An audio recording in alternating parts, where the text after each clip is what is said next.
Sur cette terre, le chanteur doit mourir. Dans le ciel, il vivra toujours. Ici, c'est l'espérance qui fait chanter. Là, ce sera la plénitude. Ici, c'est l'alléluia de la route. Là, celui de la patrie. Chante et marche. Saint-Augustin. Dieu notre Père, nous voici devant toi. Donne-nous ton esprit, ouvre nos cœurs, que ta parole nous façonne à l'image de ton Fils Jésus. Amen. Je suis heureux d'être ici. Je me présente. Je m'appelle Ivo Lyon. Je vis et travaille comme pasteur de l'église libérale à Rotterdam. Mais mon amoureuse habite juste au coin de la rue de là où je parle maintenant. Je regrette de ne pas pouvoir vous voir ou vous rencontrer. Je crois que la rencontre et la communication avec Dieu et dans un service sont très importants. Se réunir dans une église me manque beaucoup, même aujourd'hui. Je pense que cela nous manque, à nous tous. Et tout cela alors que je préside ici le culte, cette église wallonne pour la première fois.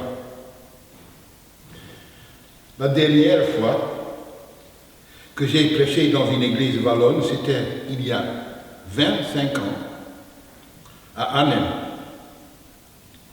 La raison pour laquelle ils m'ont alors invité était qu'il y a 40 ans, j'étudiais à Genève, en Suisse, au Conseil économique de l'Église. Et j'ai des amis suisses et français. Alors, de temps en temps, je parlais un peu de français. Et il y a 6 mois, j'ai rencontré le pasteur Rime Raukema, juste devant la porte de cette belle église. Nous avons commencé en frison, puis en français, et j'ai vite déchanté. Mais je ne veux pas perdre mon français. Cette langue m'est chère à mon cœur. Donc, pas seulement un exercice religieux, mais aussi un exercice linguistique. C'est un honneur pour moi d'être ici. Et le thème du culte d'aujourd'hui est cette phrase de l'évangile d'aujourd'hui. Ils n'ont plus de vin. Ils n'ont plus de vin. Nous n'avons plus d'énergie.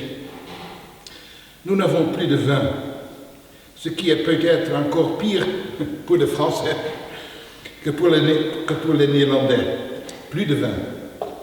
Plus de fêtes. Comment faire face à ce manque? Qu'est-ce que l'Évangile veut nous dire aujourd'hui? Comment traduire le néerlandais en français? Ou comment transforme-t-on l'eau en vin?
Nous lisons le chapitre 2 de Jean, les versets 1 jusqu'à 11.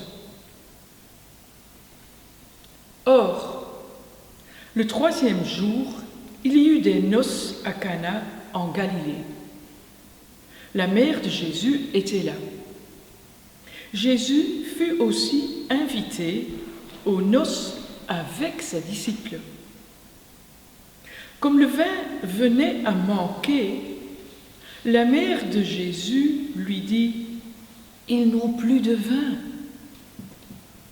Jésus lui répondit « Que me veux-tu, femme?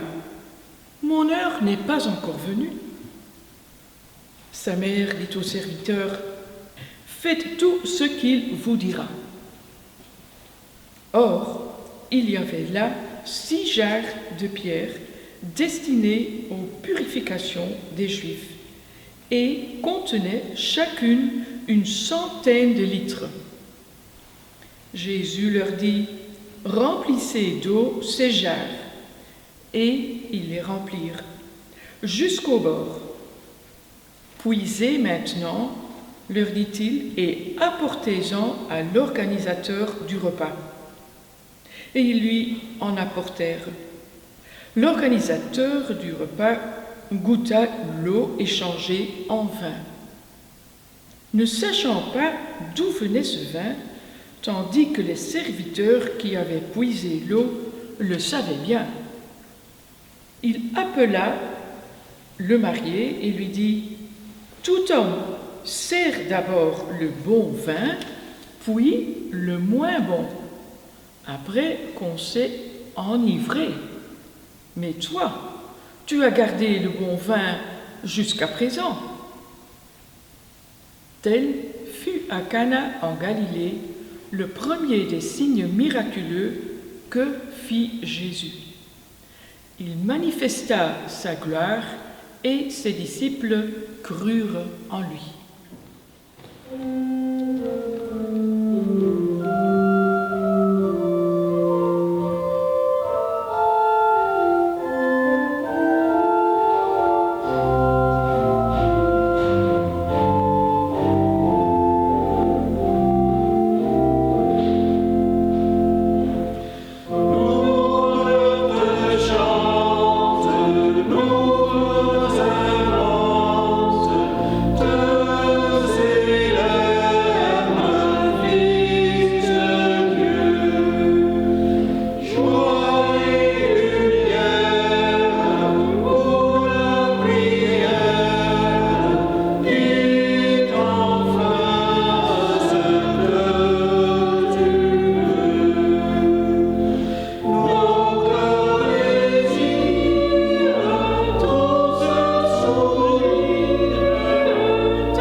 De l'eau transformée en vin. Ça, c'est le tout premier miracle rapporté de Jésus. Et il a lieu lors de la plus grande célébration de la vie d'une personne, le mariage. À cette époque, un mariage durait 1 ou 2 semaines même. le reste de votre vie, vous aviez tellement de dettes que vous deviez rester ensemble. Mais il n'y a plus de vin. Catastrophe, bien sûr. Honte. Ce mariage restera dans les mémoires des personnes présentes comme « Ah oui, tous, souviens-toi, c'était au moment où ils n'avaient pas acheté assez de vin. » Mais Jean n'a pas composé l'histoire comme une histoire scientifique. Il n'est pas journaliste. C'est de la poésie, ou plutôt un mythe. Un mythe, ça, c'est une histoire qui se produit et peut se reproduire encore et encore et encore jusqu'à maintenant ou demain. Jean a beaucoup réfléchi à cette histoire parce que l'histoire est autobiographique. Jean était lui-même pêcheur autrefois. Il ne savait ni lire ni écrire le grec. Puis, Jésus l'a transformé en pêcheur d'hommes. Jean, lui, il était eau et il est devenu vin. Et il écrit un beau grec. C'est une histoire avec plusieurs couches alors. Pas un article de journal fraîchement sorti de presse. Non, c'est de la poésie. Le poète veut croire passionnément à l'incroyable, à ce qui va à contre-courant. La poésie en laquelle Jean croit, c'est exactement ce qu'est la foi. Non pas croire que, mais croire en. C'est là le miracle de la foi. Ils n'ont plus de vin. Ils n'y voient que de haut. Ils sont des matérialistes. Ils voient seulement une dimension, une. Chaque jarre contenait environ 120 litres. Oui. Ensemble, les jarres contenaient environ 720 litres d'eau. Si une bouteille maintenant c'est 75 millilitres de vin, ça veut dire environ 900 bouteilles de vin. 900. C'est beaucoup. Jean pousse fort. Jean exagère volontiers. Et il le fait consciemment et régulièrement. Ce n'est que lorsque le chef du festin du mariage a goûté à l'eau qu'elle s'avère être du vin. Et stupéfait. Il appelle l'époux et dit « Tout homme sert d'abord de bon vin, le bon vin, puis, quand tout le monde est ivre, le moins bon. Toi, tu as gardé le bon vin jusqu'au présent. » Ça, c'est l'humour de Jean. Cana, alors, n'est pas composé comme une histoire scientifique. C'est de la poésie, c'est un mythe. Ce vin peut se reproduire encore aujourd'hui. L'eau devient vin. Ce qui était ordinaire devient extraordinaire. L'eau a reçu, pour ainsi dire, une parure, une décoration. Cette histoire parle de la foi que nous pouvons avoir les uns et les autres, et comment cette foi nous décore, nous donne une parure. Ça, c'est le cœur de l'histoire. Et là aussi se trouve toujours le problème, nous n'avons pas assez de cette foi-là. Pas assez. Pas de vin. Mais j'aime bien le mot décorer. Décorer signifie rendre quelque chose de plus beau qui n'y paraît à la première vue. Et ce que fait Jésus à ce mariage, il le décore. Il voit de l'eau et il la transforme en eau vive, en eau de vie. Les gens, comme Jean, qui se sont laissés toucher par ces paroles ont retrouvé du courage. Ils ont commencé à y croire et à vivre à nouveau. Ils y ont revu leur copie. Ils ont osé regarder à nouveau et avec les yeux de Dieu. Les croyants décorent le monde parce que les faits objectifs n'existent pas. Il n'y a que l'interprétation des faits par une croyance particulière ou limitée.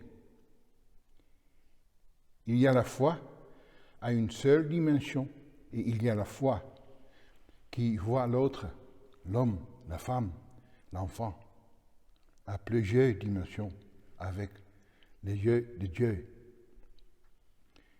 Il y a la foi en un Dieu qui voit les miracles chez des gens que personne n'aime plus. Cette foi croit en la paix malgré la guerre, pleure pour le monde qui ne veut tout simplement pas être bon et fait tout ce qui est en son pouvoir pour soigner celui qui est malade. La façon dont vous croyez, la façon dont vous voyez la réalité relève de votre choix. La foi n'est pas ce que tu vois, mais la manière à laquelle tu vois. La foi,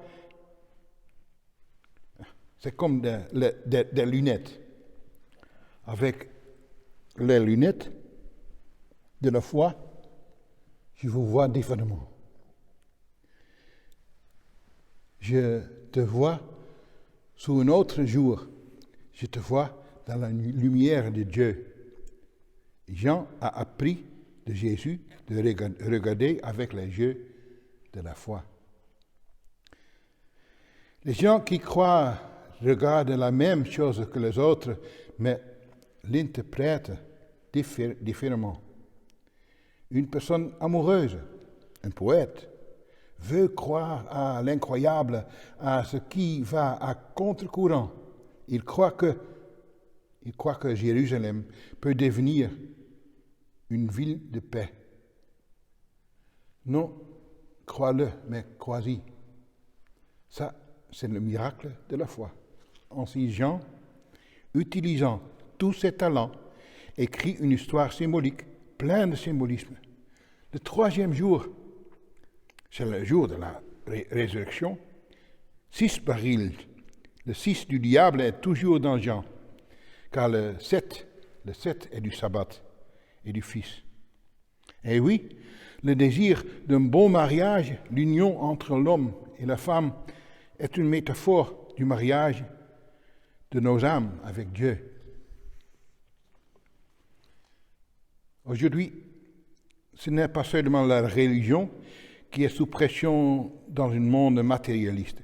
La poésie et l'idéalisme et les arts sont également gravement soupçonnés d'être irréels. Dans les écoles, les matières douces sont derrière la ligne. Musique et éducation physique. Et les enfants, apprennent-ils encore à danser? De faire du vin, de décorer les autres. Et si l'on n'y prend garde, vous apprendrez le langage notarié plutôt que de dessiner des rêves.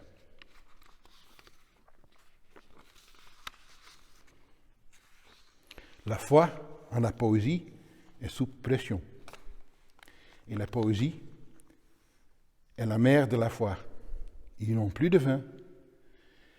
Quelle belle phrase poétique. Car c'est un commentaire de questions de tous les temps, de tous les gens. Nous avons tous cela parfois quand Corona nous frustre et nous fatigue autant.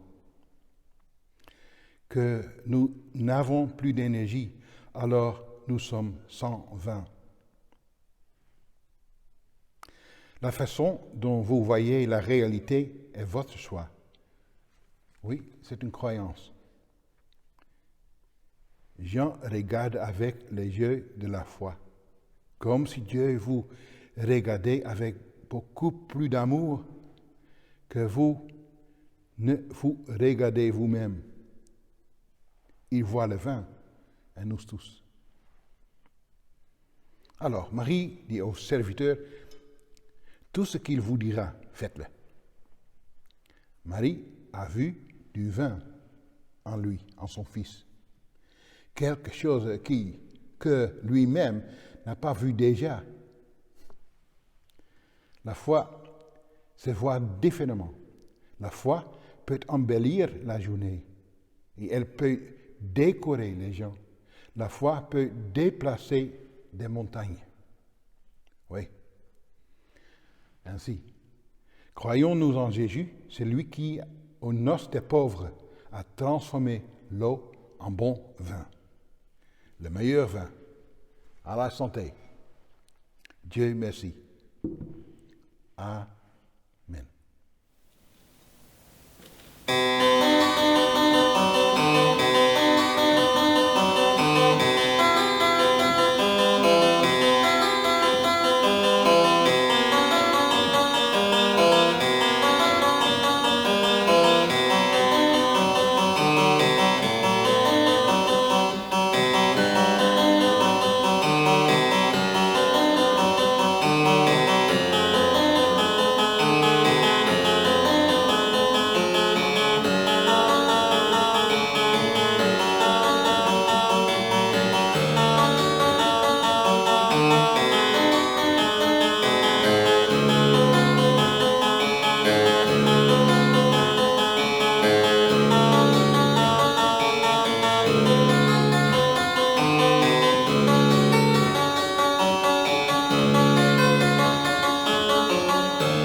Je bois à la santé de ceux qui déplacent des montagnes, qui continuent la tête dans le vin.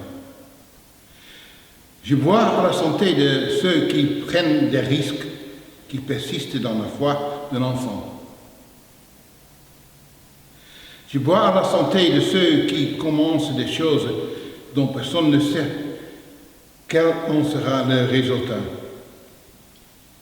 Je dis Dieu merci pour ceux qui tombent et se relèvent, qui ne veulent rien savoir de l'eau dans le vin. Je prie pour ceux qui continuent à faire confiance, qui ne demandent pas à l'avance pour combien et pourquoi. Je vois à la santé de ceux qui continuent à pousser, à la faire et ne regardent pas en arrière. Je lève mon verre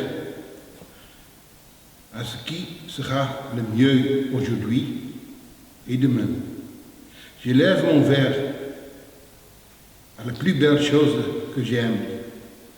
Je lève mon verre à ce qui me reste de meilleur dans aujourd'hui et dans demain, à moi et en toi.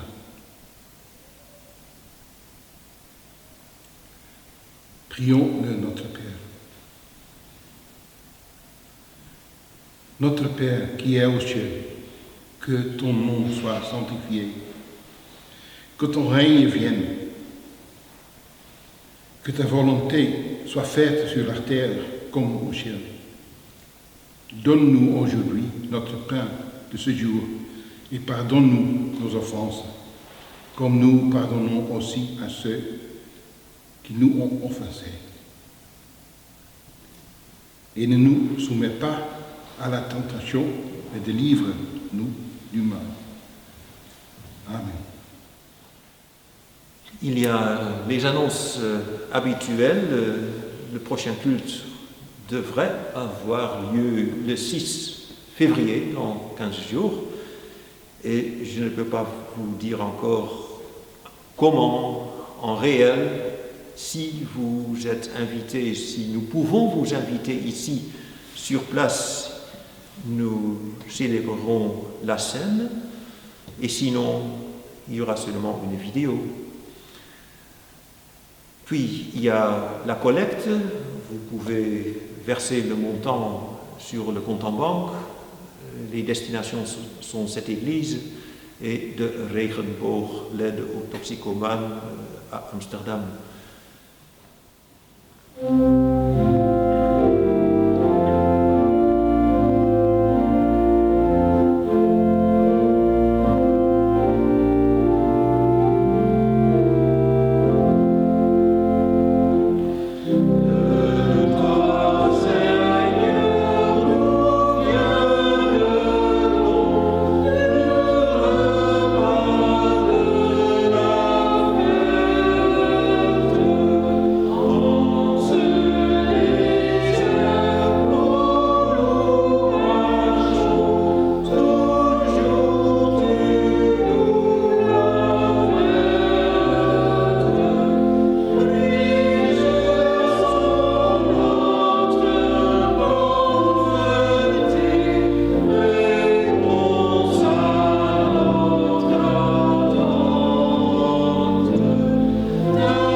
Dieu vous bénit et vous garde, vous et vos amis et vos familles, lui qui est venu aux noces de Cana, qu'il répande lui-même son amour dans vos cœurs.